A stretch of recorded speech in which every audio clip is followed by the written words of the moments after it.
Muito prazer, meu nome é Gabriel, mais um vídeo aqui no canal. E dessa vez eu vim trazer para vocês não só um review, mas também um comentário acerca do livro Starting Strength, do autor e treinador Mark Rippleton. Esse é um livro que eu já citei várias vezes aqui no canal, já serviu de argumento para vários vídeos que eu trouxe aqui, mas dessa vez eu vim falar do livro como um todo, tá bom? Antes de qualquer coisa, estou me referindo à terceira edição, o livro é em inglês, tá bom? Eu não tenho conhecimento se existe uma tradução ainda, eu imagino que não. Eu adquiri ele online, né, através do site da Amazon, com o link aqui embaixo, caso você se interesse ao longo do vídeo. Se você puder comprar por esse link, eu ficaria muito agradecido, porque auxilia a minha pessoa e aqui no canal trazer mais conteúdo para vocês, beleza? Obviamente eu não vou conseguir falar de tudo que tem no livro, mas eu vou falar mais ou menos um pouquinho da forma, a maneira como ele é escrito e também do conteúdo. Algumas coisas que eu concordo, algumas coisas que eu discordo, e algumas coisas que são bem interessantes e bem legais do livro. Porque eu já posso adiantar para vocês que eu gostei bastante da leitura e vou recomendar para qualquer pessoa que esteja assistindo esse vídeo, seja você treinador, ou seja você aluno, de ler esse livro, que é uma peça muito importante para entender como é que funciona a questão de treinamento, mas não só isso, como é que funciona também um pouco da mentalidade, do estilo de vida de uma pessoa que treina força, seja ela um atleta de powerlifting, seja ela um atleta de outros tipos de esporte, ou uma pessoa comum que apenas queira a melhora física, tá bom? Em primeiro lugar, falando um pouquinho da forma, o livro é dividido.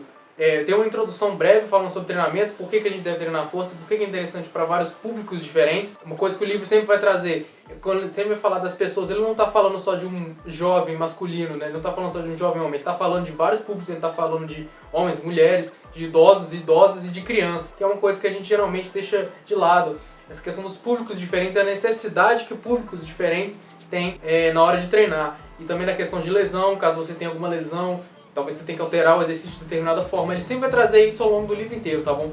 Mas aparece também principalmente no começo, quando ele vai falar como treinar, por que escolher exercícios compostos, que é algo que eu sempre falei aqui no canal. Eu acho que qualquer treinador, qualquer educador físico sério vai priorizar exercícios compostos. Ele dá um argumento, fala...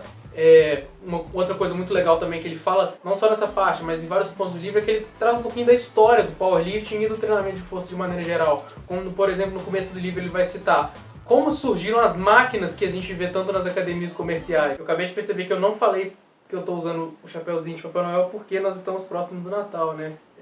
Ficou meio... parece um idiota. Ele vai falar de como surgem essas máquinas, quem foi que fez, por que fez, tá bom? As máquinas elas surgem como um circuito, né? Acho que eram 15 peças que você teria que passar por todas elas para fazer um treino de corpo todo.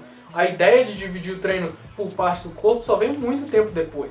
Assim, algumas coisas bem legais, bem curiosas, caso você seja um pouco nerd que nem eu, interessado nessa parte da história do treinamento também, tá? Mas não, ele não é o foco principal do livro, ele só menciona alguns desses fatos, e o grosso mesmo vai começar quando ele vai falar dos exercícios principais do livro, que vão ser os exercícios que vão guiar, que vão servir de orientação, vão servir de melhora de performance de fato, para você medir a sua melhora de performance, vão ser esses exercícios, que são o agachamento com barra baixa, o levantamento de terra convencional, o supino reto, o desenvolvimento e o power clean. Esses são os exercícios que ele vai utilizar como base, esses 5, vamos chamar de Big Five, tá bom? Ele vai falar como você tem que executar esse exercício, passo a passo, ele vai falar como você ensinar esse exercício e como você aprender esse exercício, isso é bem legal. Então caso você seja uma pessoa que nem eu, que está lendo o livro para finalidades de conhecimento, se você faz esse exercício, ao ler o livro, você vai conseguir fazer esse exercício de maneira melhor. E não só isso, como fazê-lo, ele fala por que fazê-lo e acaba com vários mitos bobos que a gente vê por aí. Por exemplo, falando que agachamento não pode passar do paralelo, ele destrói, vamos dizer assim, esses mitos que são baseados em mentiras, tá bom? Com finalidades específicas, muitos deles têm finalidades específicas de limitar realmente o ganho das pessoas, objetivos de vender revista, quando você está falando de supino, esse tipo de coisa. O livro é bem incisivo e uma maneira até um pouquinho assim, que eu posso dizer, dogmática, mas num bom sentido nesse momento, que ele está falando assim, isso aí você não tem que preocupar com isso aí, que isso aí é bobeira, você não tem que ficar fazendo fly pro seu peito a vida toda, que isso não vai ser o que vai guiar a hipertrofia do seu peito, vai te deixar mais forte. E é o supino reto, e isso não tem discussão, e não tem discussão mesmo. Eu concordo com isso. É lógico que se você perguntar, eu posso fazer outro exercício? Pode, de maneira nenhuma. Mas você não vai ver uma barra paralela numa competição de powerlifting, tá bom? Porque é um esporte dogmático, sim, mas também porque o supino reto, você consegue medir ele, vamos dizer assim, parametrizar ele de uma maneira que a barra paralela você não consegue.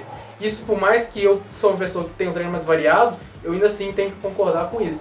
Esses exercícios estão lá, sobreviveram tanto tempo por um motivo, tá bom? Mas eu não vou entrar nessa discussão aqui no vídeo, porque o livro não é sobre powerlifting propriamente dito. O livro é sobre treinamento de força, sobre desenvolvimento de força, tanto para atletas quanto para não atletas. Isso é um ponto que às vezes as pessoas confundem, elas acham que o livro ele fala exclusivamente de powerlifting, mas não. Embora ele mencione várias vezes, ele vai estar falando, por exemplo, do desenvolvimento que não é um exercício de competição hoje em dia, e do power clean também, que nunca foi um exercício de competição. Agora, passando rapidamente sobre os exercícios que ele vai ensinar, ele vai falar do agachamento de barra baixa. E ele vai dar o argumento o Mark Rippleton vai dar o argumento dele de por que o agachamento de barra baixa é melhor de você ensinar para iniciantes do que qualquer outra variação no agachamento, que eu vou concordar. Eu acho que ele tem um argumento muito forte que é difícil de você rebater. Eu sei que existem casos e casos, às vezes a pessoa não tem um tipo de corpo que é bom para ela fazer o agachamento barra baixa, e isso ele ignora no livro, porém você tem que concordar comigo que a exceção ela vai fortalecer a regra, né? Então se existe uma ou duas pessoas que não conseguem, é porque existe um mundo de gente que consegue e vai ser preferencial. Quero entrar nessa discussão agora, tem outros vídeos para falar disso, mas por exemplo o fato de que ele é o único movimento com barra que você vai conseguir treinar o hip drive. Ele é um agachamento livre que vai usar mais músculos do corpo de maneira mais eficiente ao longo de uma amplitude completa de movimento. Isso, por mais que você goste de outros agachamentos, você não pode negar que isso acontece, porque isso é fato. E ele utiliza esses fatos como justificativo. Bem legal, um tutorial bem massa. Talvez eu vou até utilizar esse tutorial do Mark Rippleton para poder basear o meu vídeo de tutorial de agachamento barra baixo que eu vou fazer, que eu fiquei no aguardo. Logo depois disso ele já vai falar sobre o desenvolvimento, tá bom? The press, como ele chama, né? Que também é um exercício que é muitas vezes deixado de lado, mas eu gostei de ver ele como um exercício principal aqui, que é um exercício muito legal, muito bom, que treina várias coisas que a gente até não leva em consideração, a parte isométrica, a parte do abdômen, ele ensina a fazer isso direitinho. A parte do desenvolvimento, ele tem um pouco de controvérsia, porque assim como o agachamento barra baixo também tem, que no jeito que ele ensina a fazer desenvolvimento, ele tem um movimento inicial antes de você começar a mover a barra, que é um movimento de quadril, que isso é um pouco controverso, tem gente que não gosta, tem gente que gosta. Eu sinceramente não utilizo, mesmo porque eu não sei utilizar, não pratiquei tanto assim. Talvez eu comece a praticar agora, porque eu achei interessante a ideia, mas é isso aí. E também vai falar um pouco sobre exercício, ele fala por que o exercício não é mais utilizado como de competição, isso tudo tem lá no livro, é bem legal. Depois disso ele vai falar um pouco sobre o levantamento terra. Se eu não me engano agora, porque essa parte inicial já faz mais tempo que eu li, ele fala que o agachamento convencional ele é mais fácil de ensinar do que o sumô. Isso é de fato, até mais fácil de aprender. Acho que qualquer um pode perceber que o levantamento terra convencional ele é quase assim, você chega perto da barra e tem uma ideia de como é que fazer. Embora você faça errado, você tem uma ideia. O sumô ninguém faz nem ideia, mesmo praticando, né? Então ele utiliza esse como um dos argumentos para ensinar o convencional. Também tem um tutorial passo a passo, que são só 5 passos, que eu já fiz em um vídeo aqui no canal. Vou deixar o link aqui embaixo na descrição também. O meu tutorial de levantamento terra baseado no Mark Rippleton é a maneira que eu utilizo na maior parte das vezes. E é a maneira que eu acho mais interessante, mais fácil de aprender o movimento da maneira correta. Também, novamente, tem lá os argumentos. Ele fala, tem uma discussão, assim como no agachamento, enorme sobre o ângulo das costas e esse tipo de especificidade que talvez você que seja apenas uma pessoa querendo aprender não vai achar tanto interessante assim. Talvez você pode até pular essa parte, afinal de contas você já aprendeu da maneira correta e já sabe por quê. Esse tipo de discussão talvez fique mais pro pessoal do lado dos treinadores, né?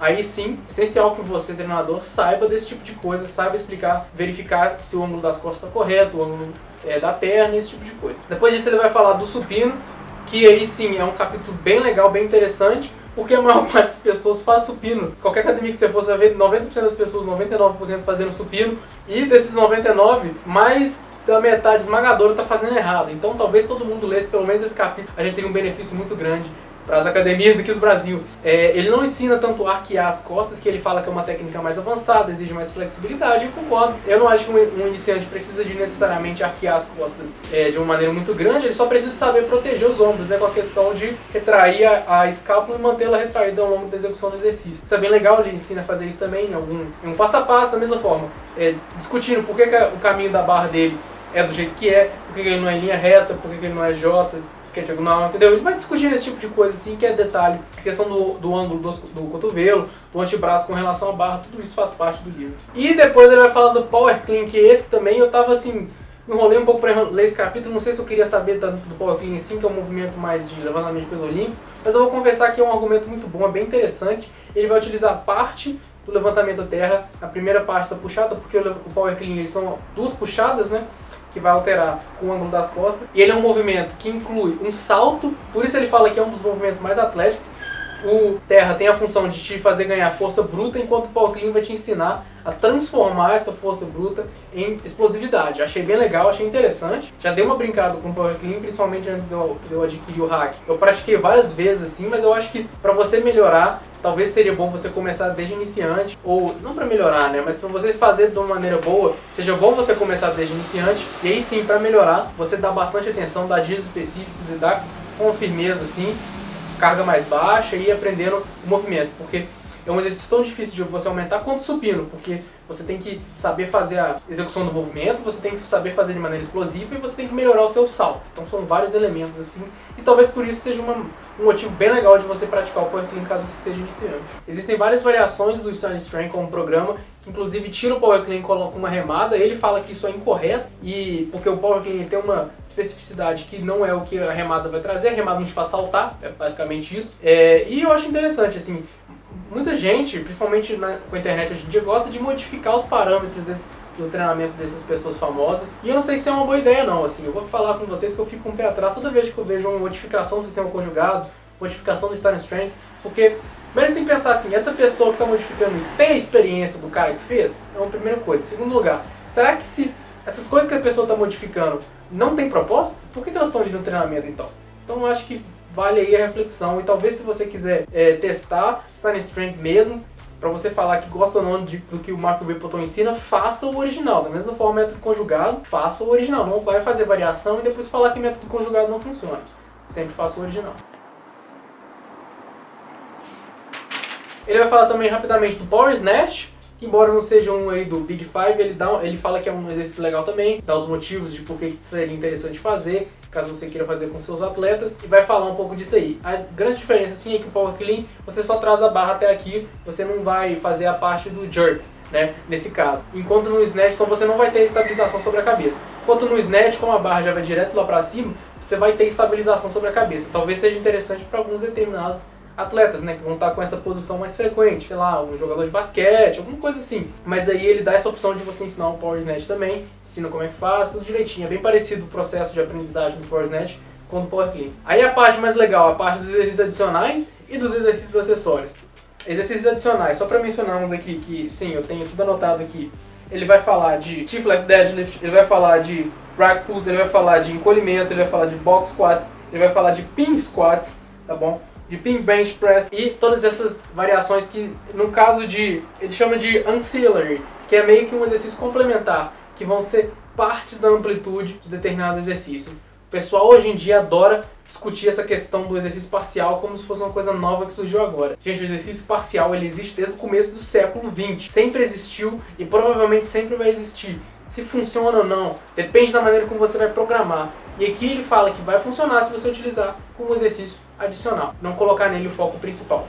Tem os seus motivos, a gente pode discutir se seria tão interessante assim você fazer um supino pin com um supino normal, qual que é melhor, por que um é melhor que o outro, isso dá pra gente discutir sim, mas você focar em um e reclamar que o outro não tá aumentando, aí eu acho que é ser leviano, né? Também novamente indo contra o mito de que embora o Starting Strength ele seja bem minimalista assim, você tem que abrir, vai ter que concordar que só do cara mencionar de rack pulls como uma maneira viável de você aumentar o seu levantamento de terra, já é algo que vale a pena você pensar sobre, né? Será que eu ficar falando que Starting Strength é 100% contra exercício parcial é certo? Se você ler o livro, você vai ver que ele fala que em algumas situações é interessante fazer assim. Aí nos exercícios de variação, ele vai mencionar aí sim o agachamento barra alta, o agachamento olímpico, o front squat, vamos ver supinos de pegada curta, supinos de pegada larga, Romanian deadlift, supino inclinado, o good morning como uma alternativa ao deadlift. Ele fala até que dependendo se a pessoa tiver algum problema de joelho, alguma coisa assim, ela não puder fazer todos os exercícios listados, ela poderia fazer, no caso,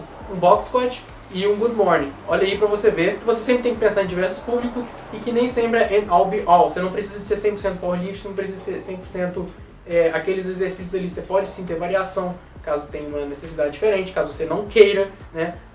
A pessoa é livre para fazer o que ela quiser, a maior parte das pessoas nem treina. E alguns outros exercícios que vão ser mais exercícios acessórios, que vai ser o tina, ou a barra fixa, a barra paralela, a extensão de costas, o GHR, né, glute ham raise, e outros exercícios. Inclusive a rosca, que eu anotei aqui porque eu achei muito engraçado. Você tá lendo um livro sobre esse tipo de treinamento de força e viu um cara falar de rosca.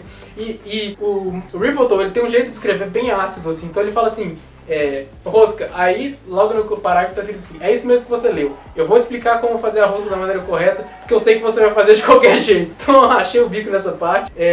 Ao longo do livro todo ele vai dando várias alfinetadas no pessoal que treina de qualquer jeito, nas academias comerciais, mas essa parte foi uma parte que me fez rir bastante. E eu achei engraçado porque ele recomenda você fazer rosca utilizando o reflexo de alongamento. Como assim? Qual que é a diferença prática disso? Em vez de você tirar a barra aqui embaixo, dar um passo para trás e fazer de baixo para cima, ele recomenda você ir no rack, segurar a barra aqui em cima, descer a barra e depois subir. Então utilizando o reflexo. Da mesma forma que você faz um supino, né? Supino você tira a barra aqui em cima e pressiona, tirar a barra aqui em cima na rosca, descer e subir. Eu achei bem estranho isso, pra falar a verdade, eu nunca tinha ouvido falar. E olha que eu assisto muito vídeo sobre treinamento no YouTube. Talvez eu vou testar pra ver porque que o Mark Rippleton tá recomendando isso. Quem sabe é algo que vai trazer ganhos aí e não tem ninguém fazendo, ninguém nunca testou. E aí, explicaram todos os exercícios, vem a parte que eu acho mais interessante, sim, vou falar a verdade pra vocês. Embora aprender a fazer os exercícios da maneira correta é bem legal, sim, eu tenho aqui várias anotações sobre isso. A parte que ele vai falar de como o treinamento funciona de fato é a parte que chama mais a minha atenção, porque ele vai falar aquela palavrinha que eu fiz vídeos lá no começo do canal e que aqueles vídeos foram os que provavelmente eu mandei para mais gente que me pergunta, me dá uma dica aí sobre academia, fala, assiste esse vídeo aí, porque o mais importante não é o exercício, o mais importante é a progressão. E é sobre isso que ele vai falar, ele tem uma metáfora muito legal. Cara, se você tá assistindo esse vídeo aí, passa essa metáfora pra frente, assim. Deixa isso aí, isso tem que rolar nas academias, todo mundo tem que ouvir isso. Imagina a seguinte situação, eu quero ficar bronzeado. Então o que eu vou fazer? Eu vou lá todo dia, na hora que der umas 10 horas da manhã, eu vou lá fora e vou deitar no sol durante 30 minutos. Todo dia eu vou deitar durante 30 minutos. Como é que você acha que eu vou estar no final do mês? Com a pele super escura, super bronzeada? Você está errado. Por quê? Porque se eu tô indo todo dia e bronzeando 30 minutos, o meu corpo ele vai se adaptar a estar exposto no sol por 30 minutos. Existe algo na natureza que ele não menciona aqui pelo nome, mas você e eu sabemos que é, caso você seja inscrito no canal, que é a lei natural da acomodação. Seu corpo não vai gastar mais energia que o necessário para adaptar um estímulo que ele não tem. O corpo é econômico. Então se eu vou lá todo dia e fico no sol durante 30 minutos, meu corpo vai se adaptar a ficar no sol 30 minutos. Ou seja, vou ficar levemente mais bronzeado. Não vai fazer diferença. Se eu quiser ficar bronzeadaço, trincado, seco e bronzeado, como dizia o Mark Bell, você precisa de ficar cada vez mais no sol. Porque aí você aumenta o estímulo, você vai aumentar a resposta do corpo. A mesma coisa acontece na academia. Se você vai durante 10 anos e faz supino com 60 quilos, o seu peito não vai crescer. Você tem que aumentar o estímulo. Seja com peso é só um exemplo. Seja carga, seja repetição, seja tempo de descanso, seja qualquer coisa que você quiser mudar. Mas tem que mudar e tem que melhorar a performance. Porque é isso que vai gerar aos ganhos de força e aos ganhos de hipertrofia. E ele fala bastante sobre isso nessa parte final do livro. Eu achei bem legal. Tá? Eu vou dizer que foi a minha parte favorita do livro. Ele fala, inclusive, algo que a gente escuta por aí, mas a gente não entende muito bem por quê. Ele fala o seguinte, qualquer programa que você fizer, caso o programa seja bem feito, vai funcionar. Pode seguir o meu, pode seguir qualquer um que você vê por aí. Se o programa te colocar para progredir, ele vai funcionar agora. Por que ele recomenda o dele acima de qualquer um dos outros? Porque o dele é parametrizado de uma forma para que na hora que você começa a progredir bastante, já que você é iniciante, você vai progredir muito no começo, o seu programa permitir que você cresça junto com ele.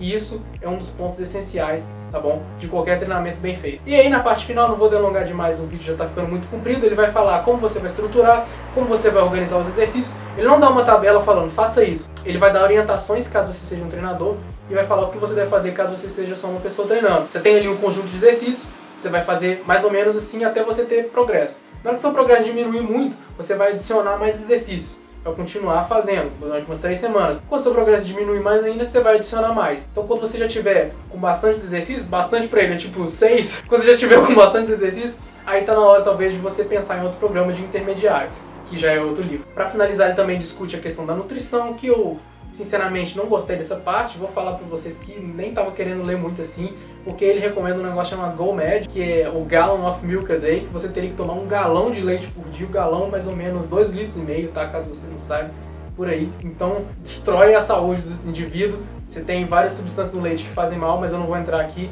nesse assunto aqui no canal, tem vários vídeos aí falando sobre isso já, não recomendo. Então essa parte eu não gostei muito não, embora ele fale coisas assim que pra você ganhar força, você tem que comer bastante, mais do que uma pessoa normal, mesmo que você não queira. Na hora que você ganhar peso, você vai melhorar seu visual, sua estética. Muita gente tem medo disso, mas vai sim acontecer, porque você ganhou músculo, você vai ficar no que a gente considera socialmente mais atraente, e por aí vai. Essa é uma parte assim, A parte da nutrição é meio ruim, mas essa discussão é uma discussão válida, né? No final ele vai falar alguns parâmetros, quanto de peso você vai ganhar seguindo o treinamento, quanto que você vai adicionar na barra, quanto que seu agachamento vai aumentar no final aí de 3, 4 meses. Vai explicar essa parte legal também sobre equipamento, o que equipamento você precisa, o que faz uma barra olímpica ser boa, o que faz um power hack ser bom, tudo isso ele vai discutir. E já que o espaço do meu celular está acabando, vamos finalizar o vídeo. Ele vai falar da última parte sobre dores e lesões que podem ocorrer, como diferenciar uma parte que está dolorida de uma parte que está lesionada. É algo que você vai aprender ao longo do caminho. Livro muito bacana, já vou finalizar o vídeo. Se fosse para dar uma nota, eu daria 5 de 5. Se você treina de maneira mais séria, é legal que você leia, ou pelo menos que o seu treinador tenha lido para ele poder te ensinar aquilo que está ali. Afinal de contas, o livro é grande, tá bom? E vem em inglês, nem todo mundo tem acesso a isso. Caso você tenha dificuldades com o inglês, talvez valha até a pena fazer um esforço para tentar ler, como maneira de praticar. Afinal de contas, grande parte do conteúdo sobre treinamento de força está em inglês. E você depender, às vezes, de tradução como as minhas, pode ficar um pouco enviesado. Por mais que eu não queira ser enviesado, pode acabar sendo. Esse é o vídeo que eu queria trazer hoje. Muito bacana. Recomendo a leitura do Starting Strength. Espero que vocês gostem do livro. Link aqui embaixo, tá bom? Se você puder auxiliar o canal, deixa aí no comentário caso você tenha alguma dúvida. Você já leu? Você já gostou? Ou, quer dizer, você já leu? Você gostou? Quero muito saber disso, porque eu não conheço, sinceramente, ninguém que tenha lido esse livro. Se você gostou, deixa aí aquele joinha, se inscreve no canal se você ainda não é inscrito, para mais reviews de livros sobre treinamento de força. Onde você já viu isso? E muito obrigado.